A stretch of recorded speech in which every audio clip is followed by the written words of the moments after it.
start off with what's your full name and what's your background in running? Yeah, my name is Fernando Cabada. Live out of Golden, Colorado, near Denver. 38 years old. I just entered the ultra scene last year. November was the first time I ever ran an ultra 50 miler, the JFK. I was primarily a road racer, half marathon runner. Since 2006, I ran my first marathon in 2:12.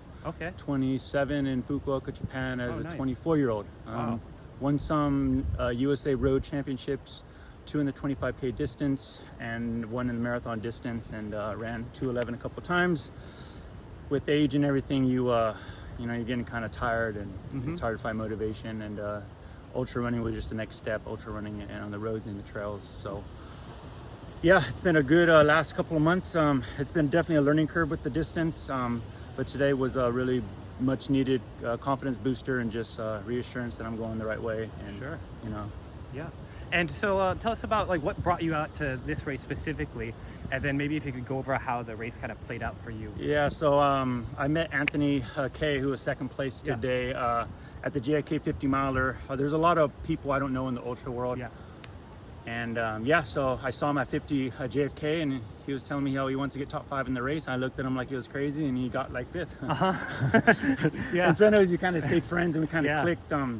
So he, with the pandemic and everything, there's only so many races going on, and I was like, well, I got April Open, and he was talking about some race in Hawaii, but I was a little like unsure. I was like, Hawaii, it's hot, humid. He's talking about. I didn't really know what to think, and then I said, well, if you get some other people, I'll come. Well, he didn't really get anybody else. He was saying, oh, there's gonna be 3 people, there's gonna be a pace set. He said all this stuff that sounded really attractive, but as we got closer, it wasn't. I was like, is this course gonna be certified? I'm trying to make the world 50-kilometer championships. And that's in October, and there's a couple of ways to make it.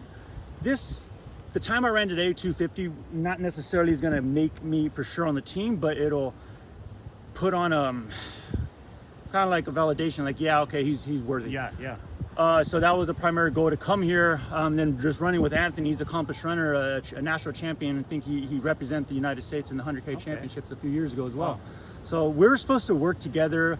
First 5K is uphill, 4 miles is uphill. I mean, you're gaining 400 feet or so in the first 5K. And so we're like, all right, man, to run 251 or 252, you got to be like sub 530 miles.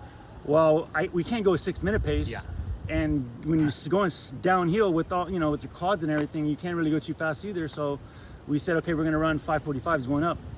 Well, I saw on my watch were 550s, and he was kind of back. And I kind of just did my own thing, because I wasn't going to waste another 30 seconds and then say, hey, I got to run 505s the rest of the way. I ran alone, he ran alone. I somehow was able to manage and run 250.03, which is the top time in the country right now. It got pretty dramatic the last 8K, and my, because you're running and you're pounding your quads the whole way. Well, now my hamstrings are starting to cramp. And I was afraid that all of a sudden I was complaining because I lost a minute from 40 to 45K.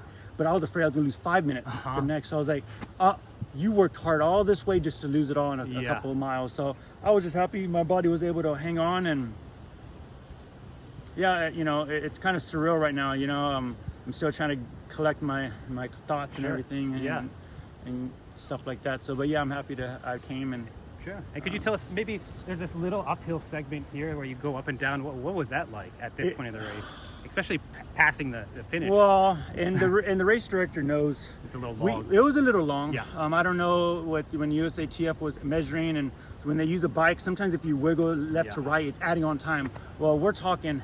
I ran 250, but I really ran like 247. That's what we were looking at your splits. So 247 or so. So that's fine. I mean, I ran over the distance and still ran a good time. So.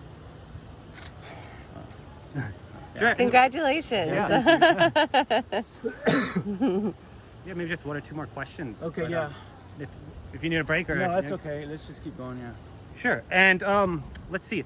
Going into the ultra world, what are your ultimate goals? You talked about going to the world championships. Is that something you would like to medal at? Yeah, for sure. Top 3. Okay. I think I could run 245 or so on a flat course. Like I said, this right here, it got to you bad. I was kind of tired at 25K. But essentially, I want to go to 100 milers in a couple years. I'm just trying to get some, some stuff. And do you have anything you'd like to tell any other athletes who, I don't know, have a passion for running or interested in the ultra? Like, I mean, a lot of people, I know you guys say, oh, I got to be ready. I got to train and get ready. Yeah, you got to get ready, but also don't waste time. Don't wait to live your life. Don't pass up good opportunities.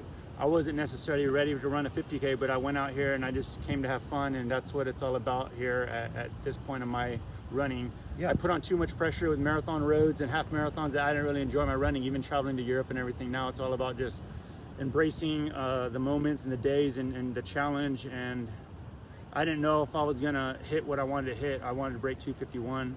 I didn't think I was gonna do it at some point, but hey, even if I would have ran 259, I mean, I'd still be happy that I came and gave myself a chance, and that's what it is. Just give yourself a chance. Yeah.